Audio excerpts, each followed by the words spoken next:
back here on the floor about one of the most important issues, maybe the most important issue of this Congress, recent Congresses, maybe future Congresses, but because it has to do with whether or not the Republican majority in the Senate is going to just appear to oppose the Iranian agreement, or if they're going to stop it.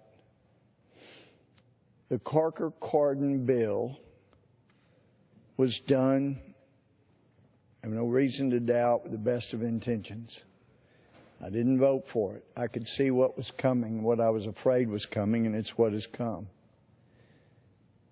But those that voted for it had a legitimate basis for doing so.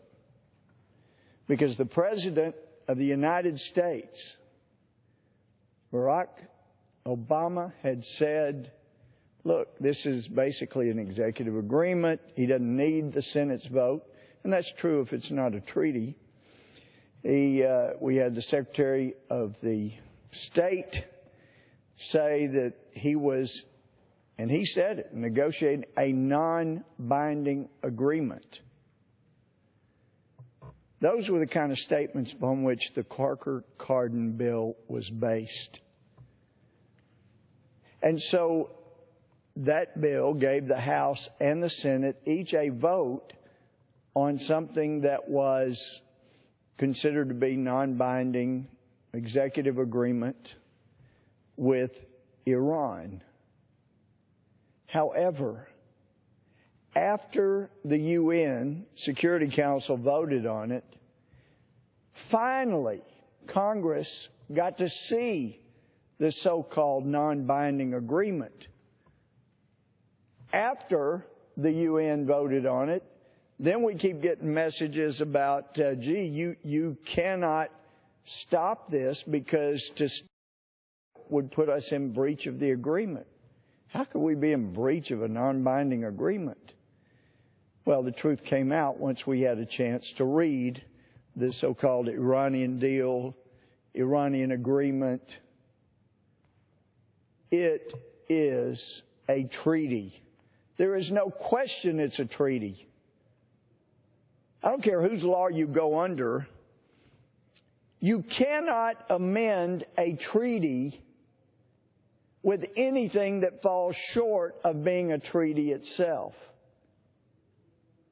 Just like here in the House, you can't amend legislation unless you amend it with other legislation, although we have bureaucracies like the EPA and others who have just decided to go off on their own and start legislating against the clear and expressed intent of Congress.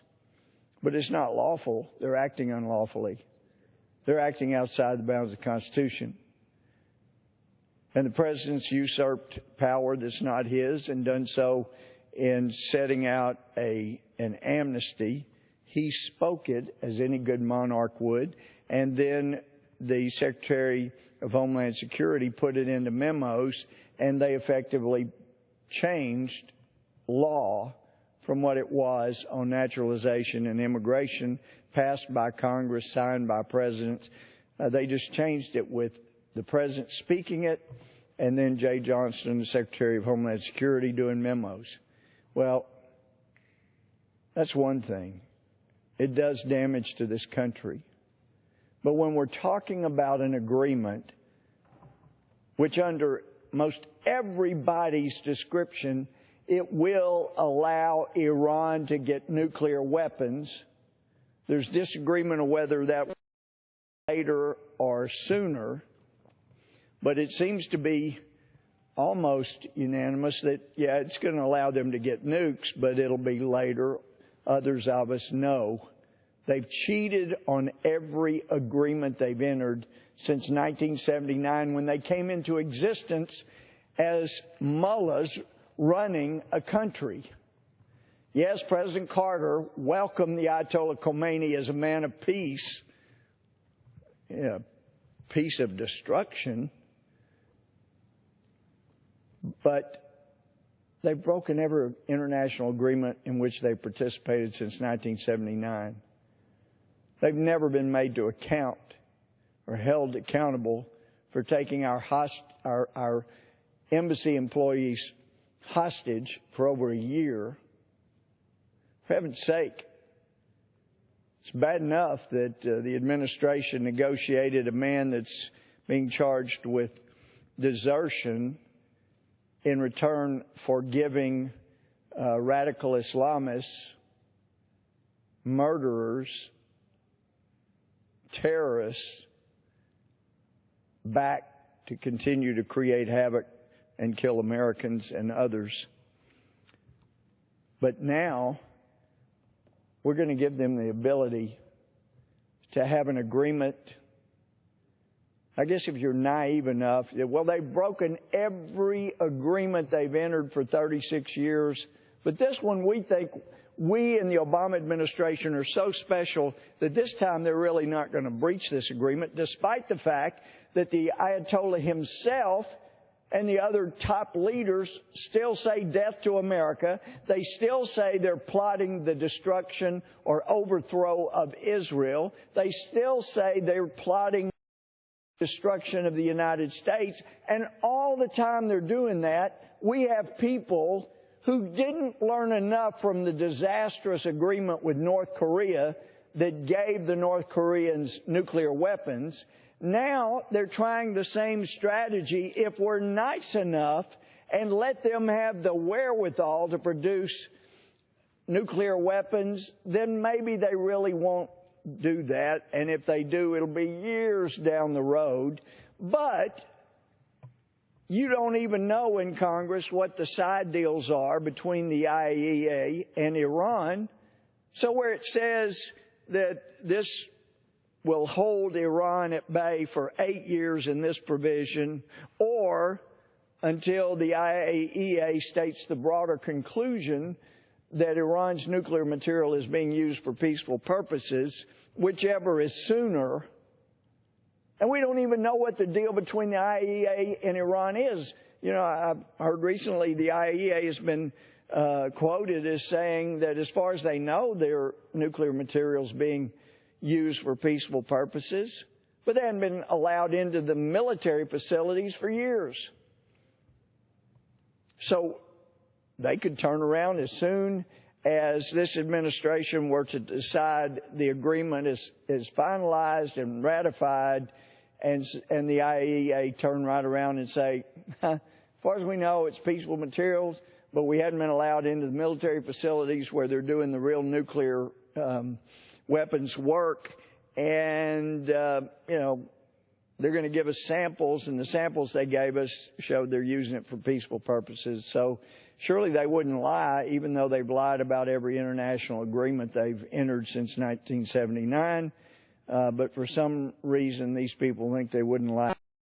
Now, I'm telling you, this Iranian agreement has to be stopped, and the United States voters gave the United States Senate over to a majority of Republicans in the last elections. And as our great president has said, elections have consequences.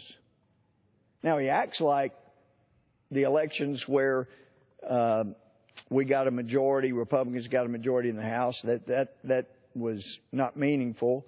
And he acts like the voters given the majority to Republicans in the Senate, that didn't count, but it does count. But the only way it's going to count, it's going to have consequences, is if the Senate stands up. And I would encourage them, their leaders, asking too much, to ask that the Republican leadership have the same or close to the same amount of backbone that Harry Reid did when he suspended cloture on confirmations. I hope that's not too much to ask.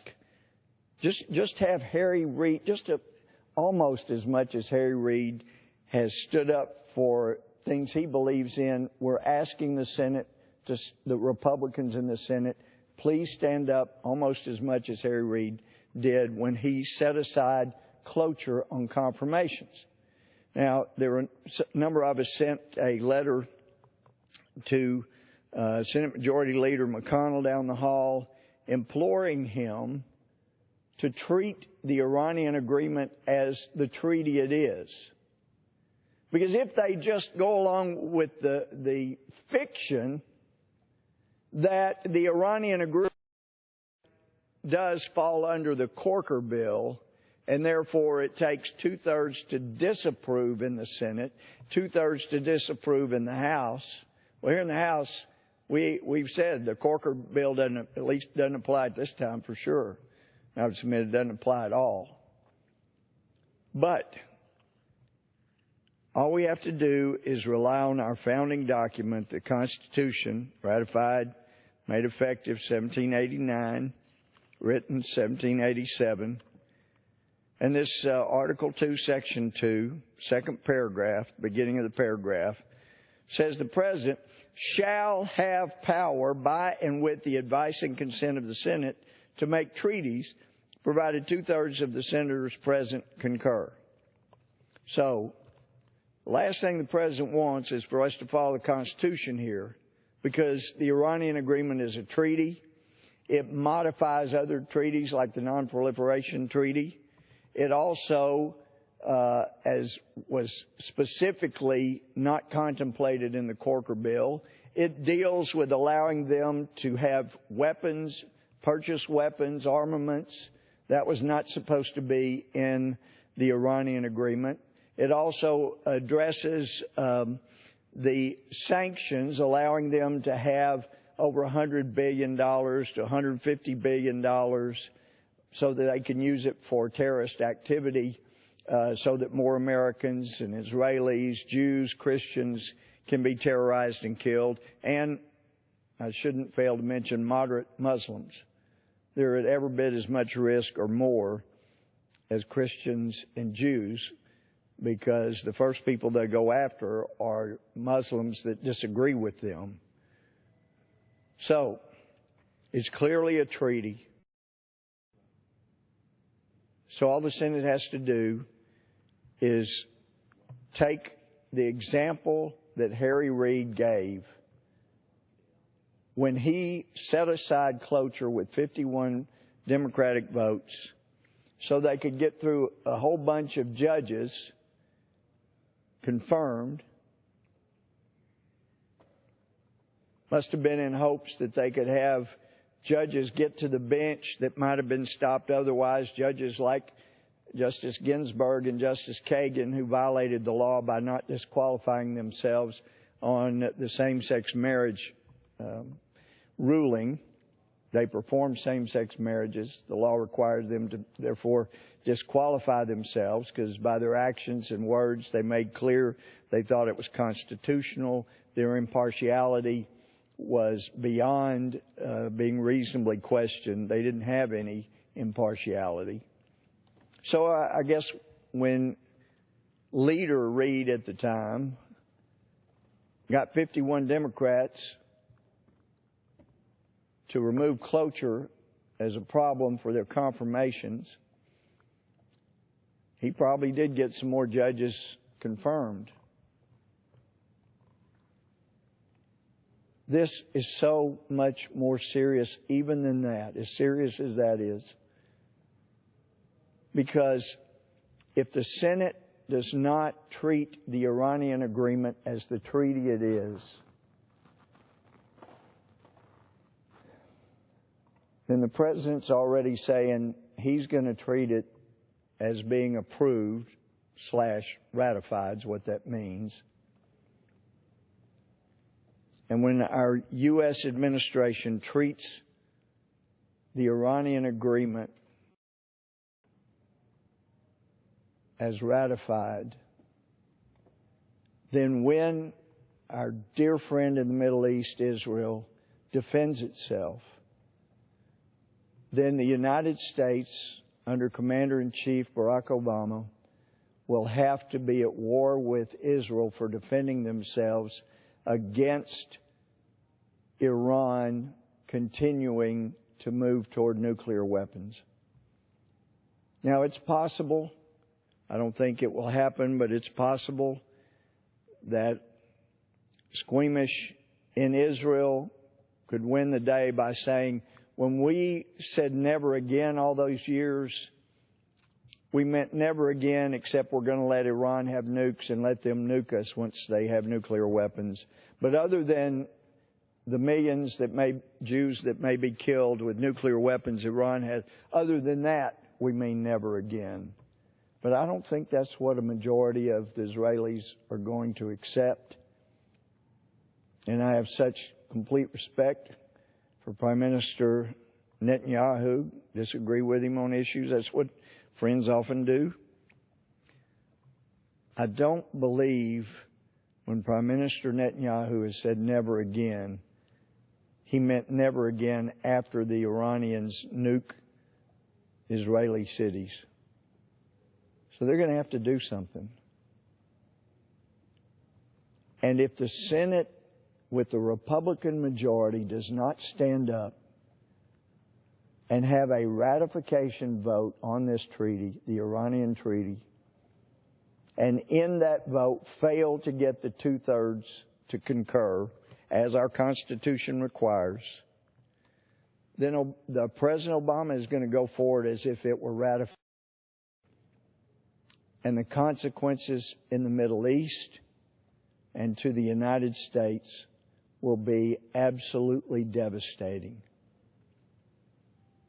As bad as the leadership is in North Korea, they're not radical Islamists.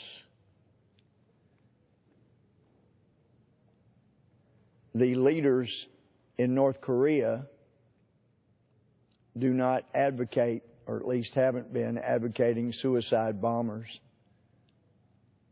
They haven't been advocating that if you die blowing up lots of innocent people in Israel or the United States, you go to paradise. They don't advocate that in North Korea.